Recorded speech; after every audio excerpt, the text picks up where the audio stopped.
Hello students. तो HCl का हमारा एक छोटा सा पॉइंट रह गया था। ठीक है, एक कंसेप्ट मैंने आपको बोला था वो करवाना है। ठीक है, तो वो रह गया था, तो वो आपको करवाना है क्वेश्चन। ठीक है, अब देखो यहाँ पे वैसे तो ये जो कंसेप्ट होता है वो मैं अलजेब्रा में सिखाऊंगा, बहुत अच्छे से पूरा समझाऊंगा। लेकिन कुछ बच्चे होते हैं जो एडवांस मैथ वाला पार्ट नहीं पढ़ते हैं, लेकिन ये क्वेश्चन को वो ढूंढते हैं। ये क्वेश्चन क्योंकि हाईएस्ट कॉमन फैक्टर में पूछा जाता है। ठीक है, ये क्वेश्चन जो है वो काफ़ी थोड़ा सा फेमस क्वेश्चन है, एग्जाम्स के अंदर पूछा गया है। ठीक है, तो चलो फिर मैं इसके बारे में थोड़ा सा आपको समझा देता हूँ।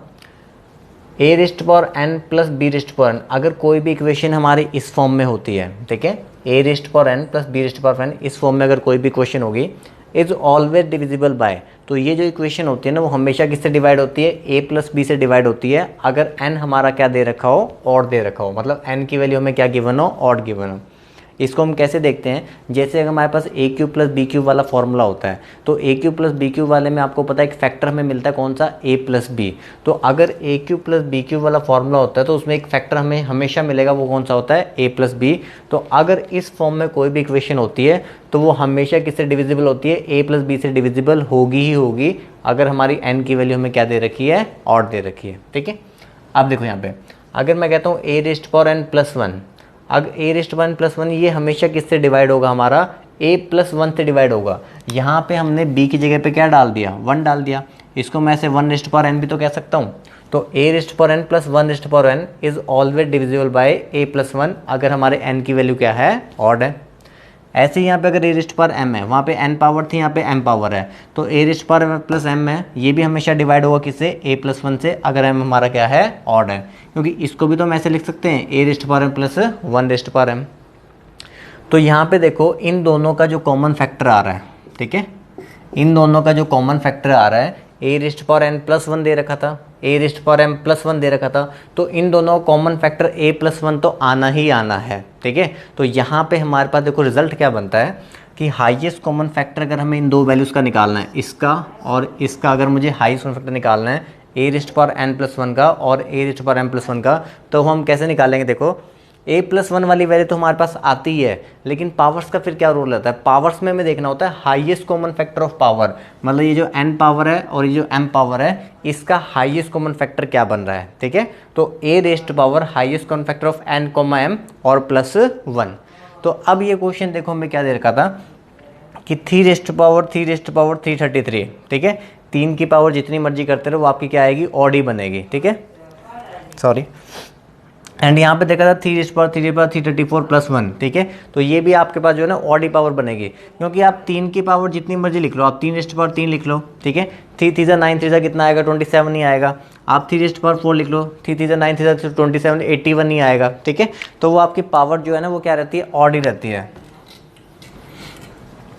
ठीक है, तीन की पावर जितनी भी कर लेंगे तो हमारे पास क्या आएगी? ऑड ही पावर बनेगी। तो 3 इंटू 334 जितनी मर्जी बार करोगे तो आपको ऑड पावर ही मिलने वाली है।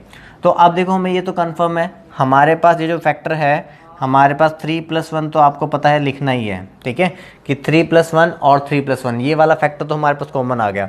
और यहाँ पे हमने क्या लिखना है? Highest common factor of power.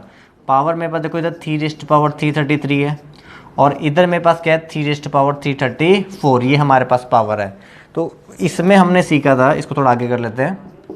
Highest common factor में मैंने आपको सिखाया था कि एचसीएफ में क्या होता है? कॉमन वाली वैल्यू एंड लोवेस्ट वाली पावर। तो इन दोनों में लोवेस्ट पावर कौन सी है? 3 रेस्ट पावर 333 वाली।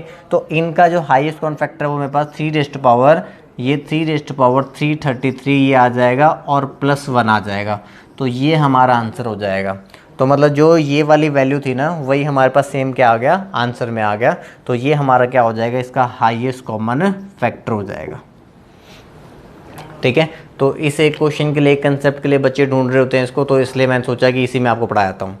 बात समझ में आ गई? देखो यहाँ पे मैंने क्या समझाया, एक बार दोबारा क्लियर कर देता हूँ कि जब हमें कोई भी इक्वेशन इस फॉर्म में दे रखी होती है, a raised power n plus b raised power n की फॉर्म में, तो वो हमेशा क्या होती है? ए प्लस बी से डिवाइड होती ही होती है, अगर हमारी एन की वैल्यू क्या हो? ऑड हो। ठीक है, और a raised power n plus one raised power n is always divisible by a plus one, और वो हमेशा ए प्लस वन से डिवाइड होगी, अगर एन हमारे पास क्या दे रखा है? ऑड दे रखा है।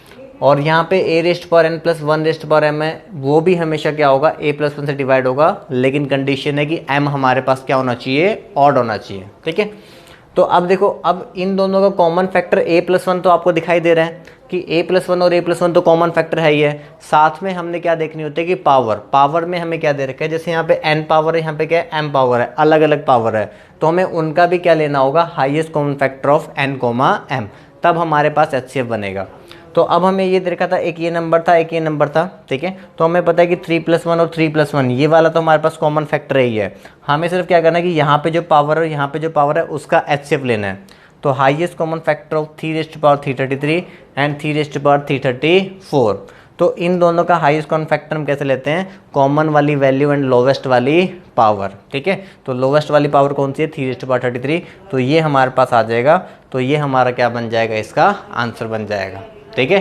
तो फिर अब आपका यहाँ पे HCF वाला पार्ट भी क्या हो गया, खत्म हो गया, HCF एलसीएम में, ठीक है। Okay, thank you, practice hard.